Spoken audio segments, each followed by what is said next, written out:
it's Karen Burniston here with my monthly designer challenge video. Now this month we have a theme of the great outdoors, and I believe every single one of us has used the pop-up tent die in some way on our project. It is new, it is cute, it can be used in lots of different ways, and my thought today was to have a tent flying up in the air, kind of up style, and this card has an adventure theme. I'm going to start by making a whole bunch of balloons, and for that I am using a little charm die from the birthday charms. And I'm doing this little trick where I die cut the charm first out of a thick cardstock and then tape that cardstock cut into the die. So essentially I have a full die. The die already has paper in it, both in the charm itself and in that little hole that's in the charm. And then what that does is, because it's got that thick cardstock in it, it will still cut the perimeter of the balloon just fine, but depending on the thickness of the paper that you're cutting, a lot of them, it won't cut the little hole into the charm. So since we're not using these as charms, this is just a great way to have a solid balloon without having a little hole in it. Now it's a little finicky because if your paper is too thin, it's going to cut the hole anyway. But if you have relatively thick paper, it will actually, that little trick will make it so that the hang hole does not cut through the charm on all of your solid cuts. For each balloon, I'm adding baker's twine to the balloon, but I did separate the baker's twine. So usually baker's twine is 4-ply, and I wanted it to be 2-ply so that the strings wouldn't be too thick. And then after getting the baker's twine into the glue up the middle of one balloon, then I put a second balloon of the same color over the top and then bend that balloon wings up a little bit so that it has that dimension. Then I repeated that process. I actually made 5 yellow balloons, 5 red, 4 green, and 4 blue for this project. Now I'll switch to the tent pop-up die to cut the tent itself. This is just a double-sided pattern paper out of my stash. Had a nice yellow stripe on the front and then some orange on the inside. And the first step with the tent is always just to find all the folds. And I usually say just find them all as mountain folds where you're folding away from yourself. And then you can reverse the ones for the front flaps. But other than that, most everything will just remain a mountain fold. I've decided to cut windows into my tent, so I'll use the smallest square from the square's crosshatch for that. And first I'll decide how big the window frame will be so that I get a good placement on that small square. And then once I have that taped into position on one side of the tent, I can just fold it up the middle and then run it through my machine so that it will cut both windows at one time.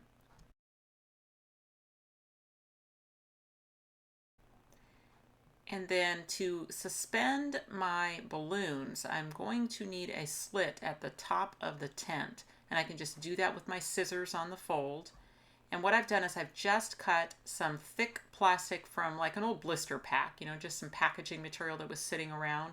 And I've cut a couple strips, and where those are going to go is they'll go through those slits and tape inside the tent so that one is coming out one way and one is coming out the other way. So I'll just use a strong red liner tape for that, add a little bit to the bottom of one of my strips, and then I just need to go through the slit from the outside of the tent and then just place that inside the tent, glued inside there, just making sure that I don't come down so far that I'm within my window opening. And then I'll do the same thing with the other one. So a little bit of a strong tape at the bottom of the strip, and then I'm going to put that through the slot. Now I'm going the other way, and then just attach that inside the tent. Again, just glued up underneath the tent, making sure I don't come down so far that I'm within my window opening. As the tent closes, those will come to vertical, and then when the tent opens, they'll go out at opposite directions. For each window, if I cut the 2 smallest squares nested together, I will get a little frame. One of the frames can stay whole, and that will go around the perimeter of the window opening. And then from the other one, I can trim the 2 sides. So I have 2 long sides, and then from that, I can make the crossbars of the window. And then glued inside the tent, I'll add some ribbon trim to be a valance at the top of the window. And that might look nice if you used a lace ribbon as well, so just anything you have that would look pretty as a curtain. Now my plastic strips are too long for my card. I already know that I would like a card that is 6 inches wide, so that gives me 6 inches from the bottom of the tent up to the top of the plastic strip. So I'll just find out where that is and mark that with a Sharpie pen across my plastic strips. And then I'll just cut off the excess, actually cutting off the pen mark as well. So now I've got those plastic strips. I know that I can't go any higher than the top of that with my balloons. I used just a regular printer transparency to hold my 8 balloons together. And then what I can do is attach that transparency balloon piece now to one of my strips, making sure that I don't come any higher than the top of the strip, since I've already measured that to fit my card. And I'll just use a strong tape for that. So just a bit of tape on the back of the balloon cluster, and then I can go in there and make sure that's kind of centered over the top of the tent, and it's just attaching to one of those strips so that the balloons are towards the inside as the tent opens. Then I just repeated that for the other strip and the other balloon cluster. Now what I did with the strings is actually wove them through the holes of the tent and just let them hang out the other side, although I did use a little small glue dot to kind of hold them to the side of the tent so they wouldn't be going everywhere.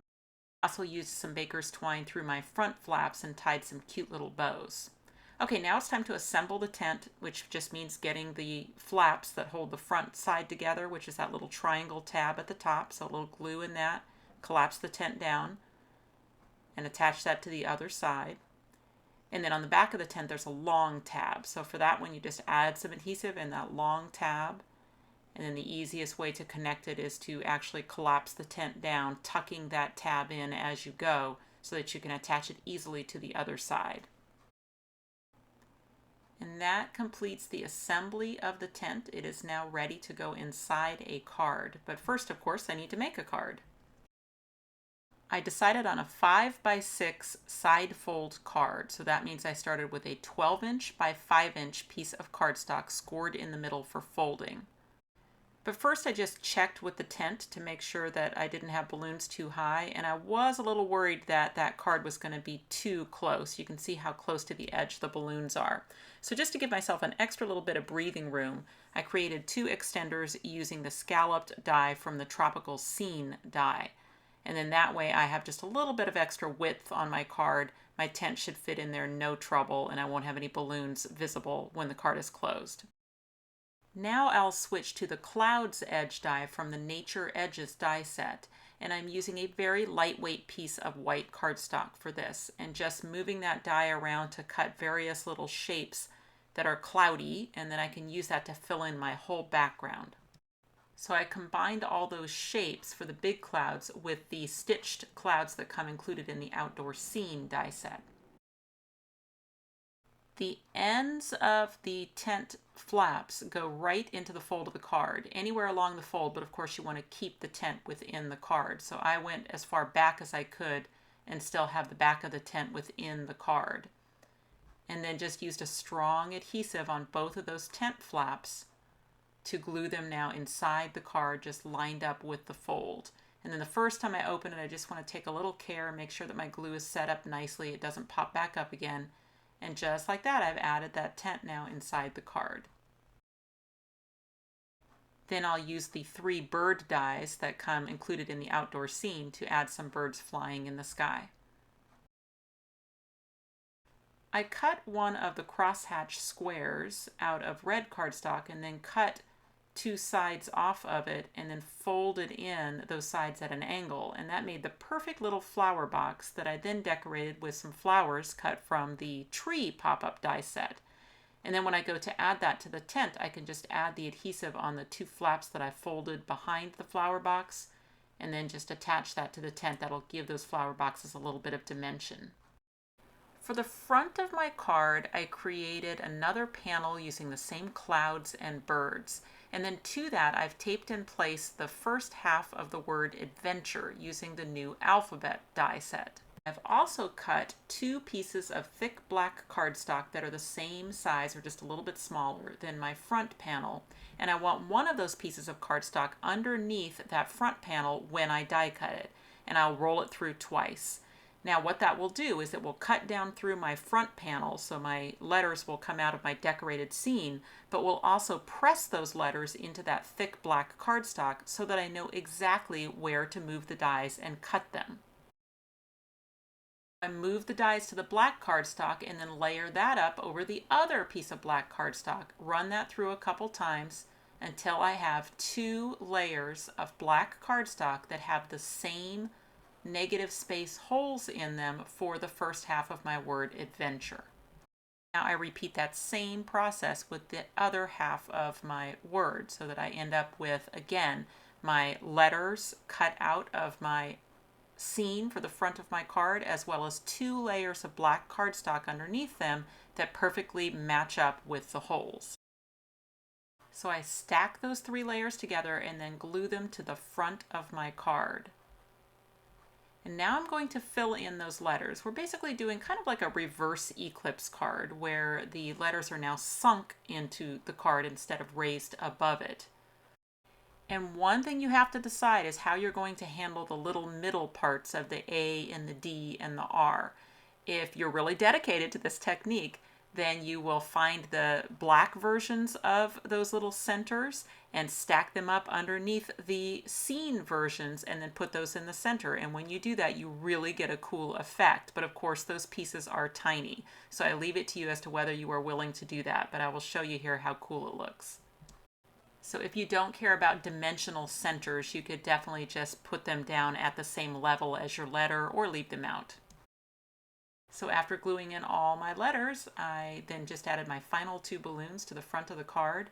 Now because of all that weight on the front, my card isn't wanting to open evenly because the back of the card really needs that same weight. So I will go ahead and add a couple pieces of black cardstock to the back of the card as well. And that just balances the weight perfectly. My finished card measures 5 by about 6.5. It'll fit nicely in an A7 envelope. Inside the card I did add the word enjoy from word set 6, and then I just planned to sign the card across the clouds on the right, so I didn't add an additional label or square. It may need an extra stamp just because of the weight of the cardstock that I added to be able to do that inlaid title. I think this could be a fabulous graduation card or a retirement card. Maybe somebody that's going on a fun trip or just starting any kind of adventure, a new job, a new milestone, just lots of ways that you could use this type of card. To see the other cards made for this designer challenge, make sure you head on over to the blog post. You will find the link in the About section below this YouTube video, as well as supply links.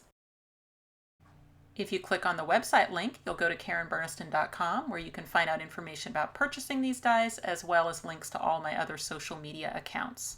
You can subscribe to this YouTube channel and check out some of my other videos. Thanks so much for watching, and I'll see you next time.